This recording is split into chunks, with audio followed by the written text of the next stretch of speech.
So 125 years ago this weekend, the GFTU held its founding conference.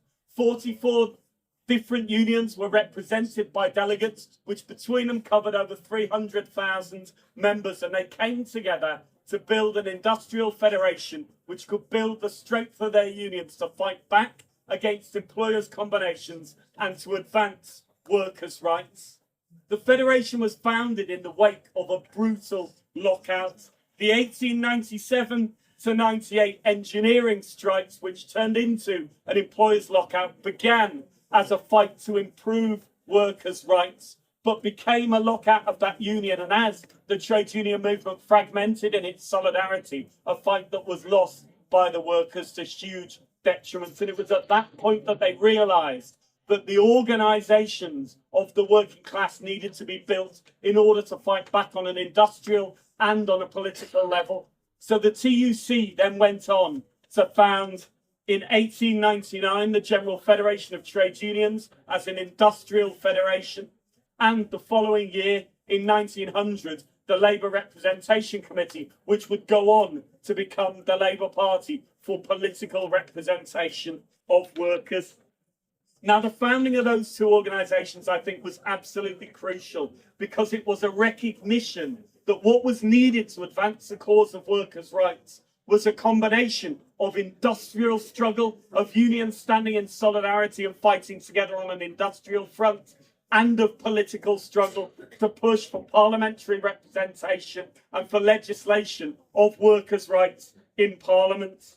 Now, the founding aims of the Labour Representation Committee committed it to promoting legislation in the direct interests of Labour, and the founding aims of the GFTU to secure for workers the power to determine the economic and social conditions under which they shall live and work.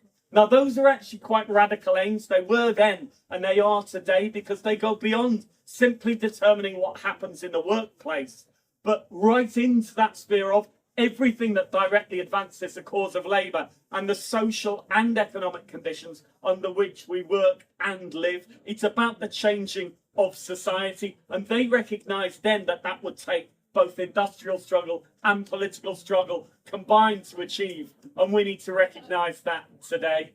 With a Labour government newly elected, which has put forward a programme, much of which is to be welcomed, huge potential for advances in workers' rights, the repeal of anti-union laws, bringing rail back into public ownership.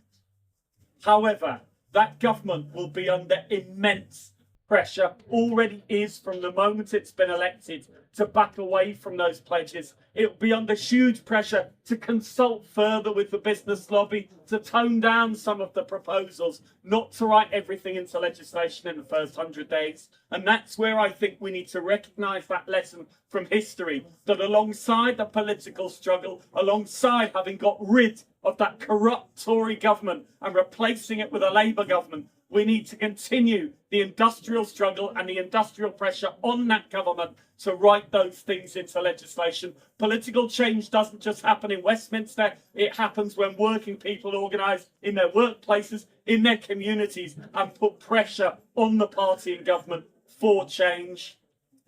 That founding of the GFTU also happened at a point in time where there was a developing understanding of the economic basis on which our society functions. In the 1880s, 1890s, figures like Tom Mann was spreading economic understanding of the way our society is structured, the basic exploitation at the heart of the employment relationship. And there was a growing understanding of how to take that economic understanding, that economic analysis, and translate it into struggle in the workplace, in communities. Now, I have to say, in spite of the political advance we've seen recently with the election of a Labour government, in terms of economic understanding across the class and in society, it feels like we've gone backwards. We are still suffering the effects of a cost of living crisis, which has impacted massively on working people's living standards and comes off the back of 40 years of neoliberal economics, which has effectively been the greatest transfer of wealth from working people to the super rich that we have ever seen in history. And yet too often in the newspapers, on the TV, we're told Well, it's the market. Something went wrong in the market. We just need to raise interest rates. Again, transferring wealth from those who have loaned money to those who are banked money. We just need to raise interest rates in order to bring inflation down, and we'll be able to control that. It'll be fine. Actually, if you unpick what's at the heart of the cost of living crisis we face, it's a massive weakness in the supply side in this country. It's the lack of investment in manufacturing, in the production of real goods in the British economy that made us so vulnerable, so susceptible to that economic crash that happened internationally, and which has made Britain much slower to respond and develop. Now we have an opportunity with a Labour government elected to put in place an industrial strategy to reinvest in manufacturing a productive economy in this country and to change that economic position. But it won't simply happen from people in Parliament. It needs to be an argument made by all working people, which is why I'm really, really pleased this weekend to be announcing, as part of the GFTU's working contribution to this struggle, a new partnership with SOAS at the University of London to take cutting-edge political economy and economic understanding and develop a whole range of courses for the entire trade union movement, to develop our understanding of the economics behind the cost of living crisis, behind the way our society is run, and to build the struggle amongst working people to push back, to take control of our economy, to reinvest in a prosperous Britain, and to win that battle for workers' rights. So today, I think we can celebrate absolutely that election victory. We can celebrate the advances that our unions have made, but let's also prepare ourselves for the next phase of the struggle.